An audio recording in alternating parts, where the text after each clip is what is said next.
Greetings and welcome to Converging Streams, Interfaith Fellowship in Our Modern World. Our program is a production of the Muncie Interfaith Fellowship and the Unitarian Universalist Church of Muncie.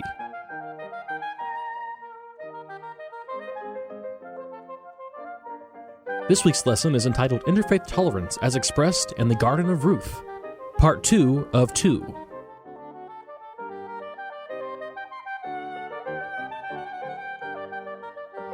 Last week, Dr. George Wolfe spoke with Eva Etzioni-Halevy about her work, The Garden of Ruth, and its message on interfaith tolerance for the United States and the world today.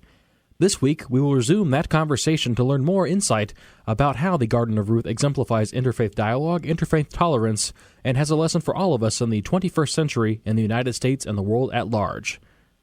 We tend to impose our own modern-day understandings onto ancient times, and that doesn't really, those assumptions aren't necessarily true.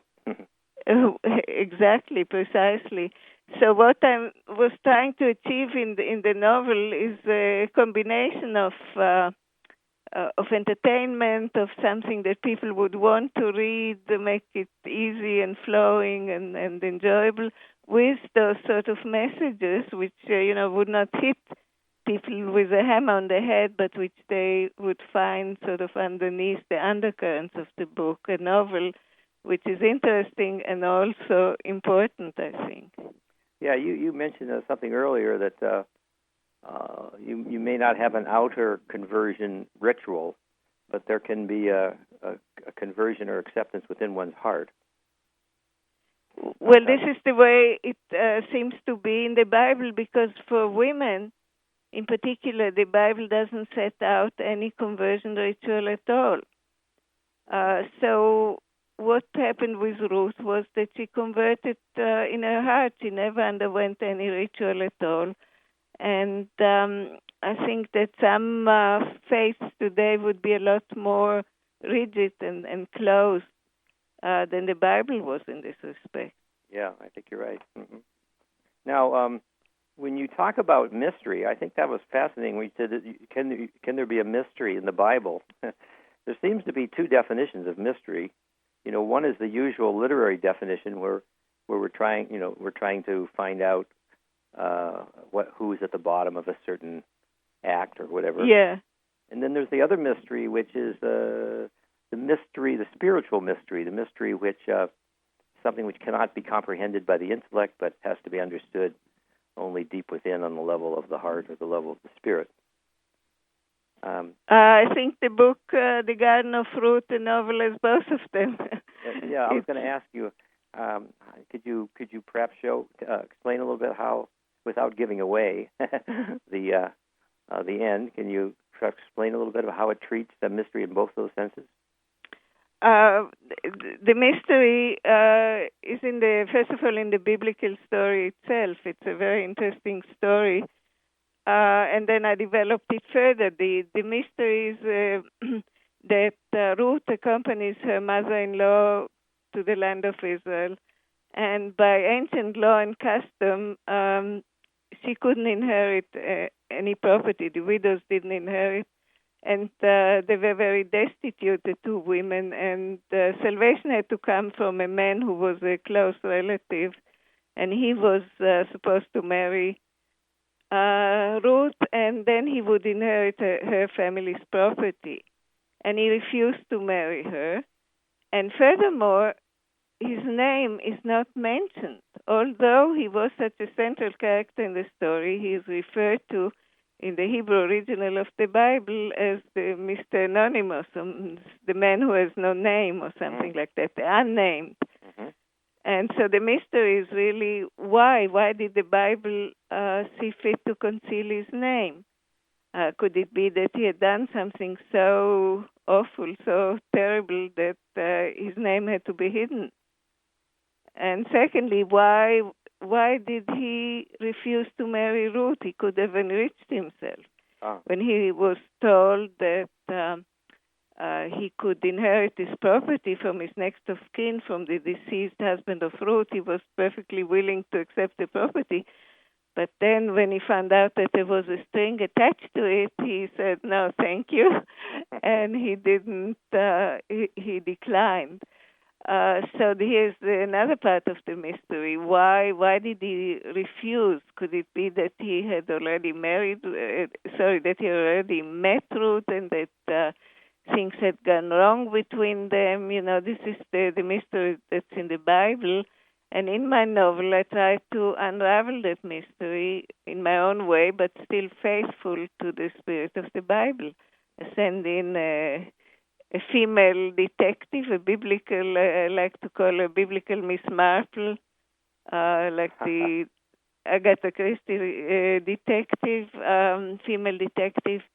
But she's a young woman, and she's a very pretty woman and headstrong, and she wants to discover what actually happened between Ruth and this secret lover before she met the man she was eventually to marry, this Boaz.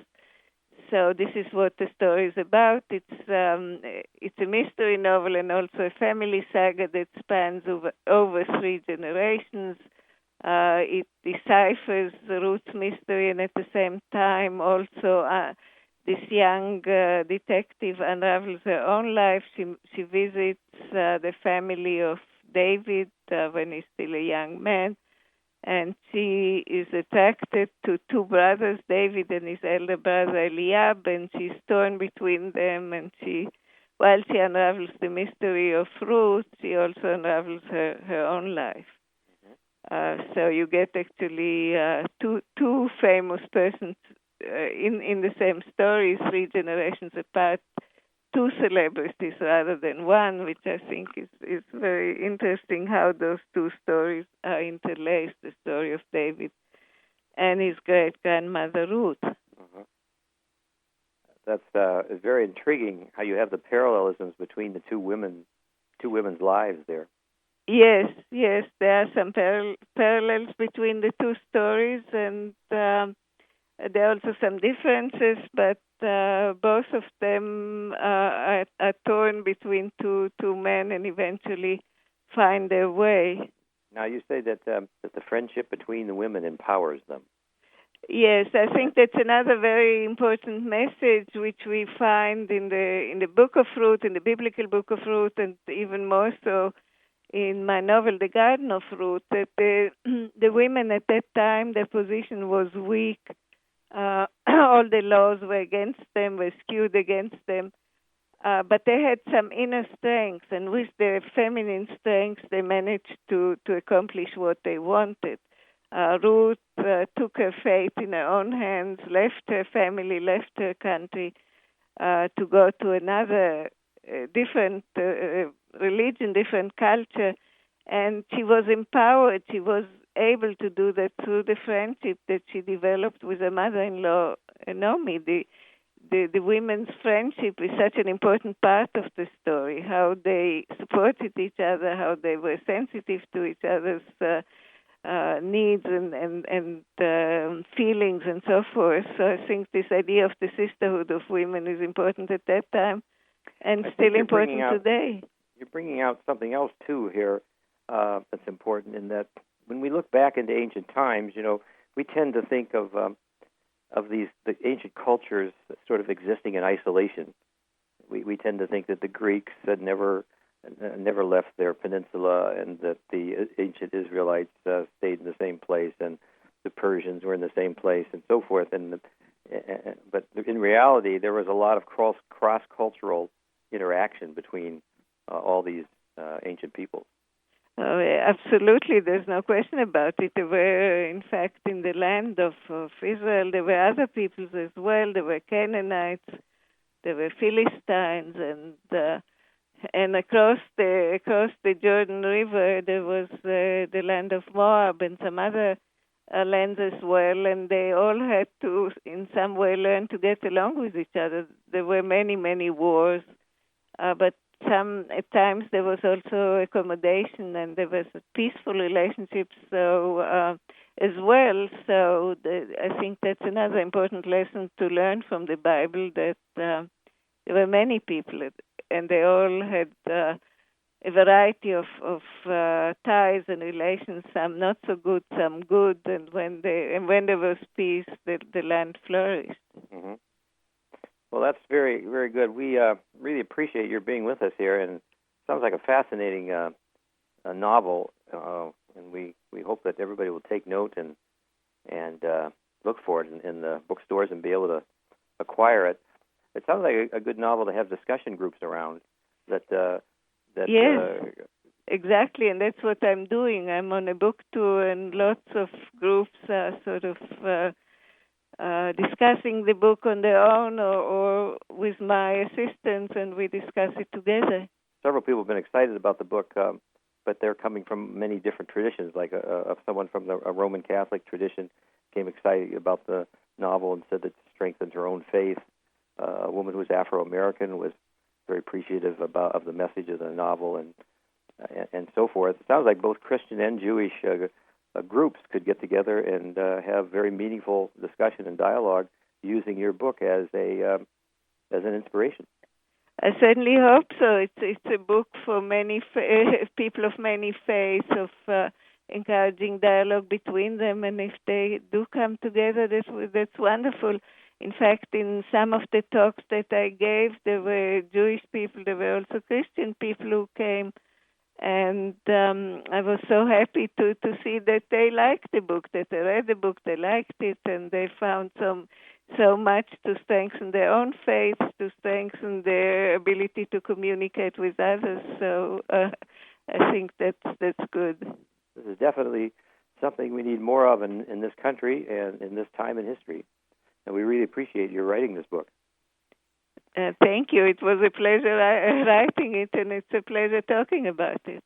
We've been speaking to Eva Etzioni-Halevy, and she has written a book entitled The Garden of Ruth, which is attracting quite a bit of attention, has a great deal of promise with respect to bringing people from the Jewish and Christian traditions together to discuss important themes in the Bible that are often overlooked.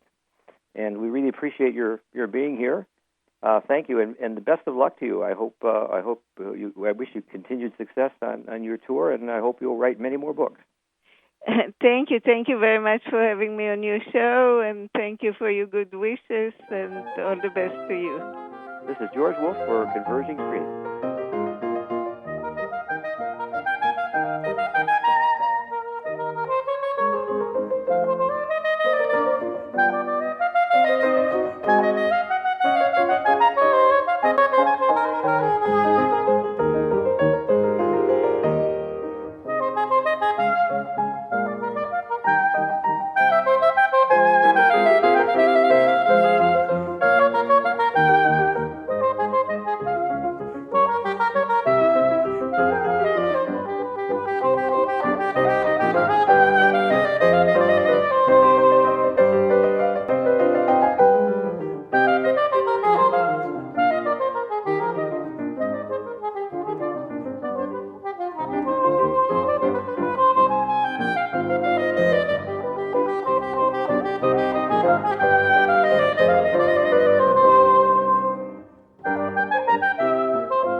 Thank you for listening to Converging Streams, Interfaith Fellowship in Our Modern World. Our program is a production of the Muncie Interfaith Fellowship, with content and financial support from the Unitarian Universalist Church of Muncie and technical support from radio stations WCRD and Work FM. Most importantly, we thank you, our listeners and followers, for your support. To connect with Converging Streams, including listening to our entire catalog of past programs, getting our latest new content, and making your own contribution to this program, visit our website, convergingstreams.org. Converging Streams is produced by Tony Piazza, George Wolfe, and Thomas Perchlik. Thank you for listening, and have a pleasant week.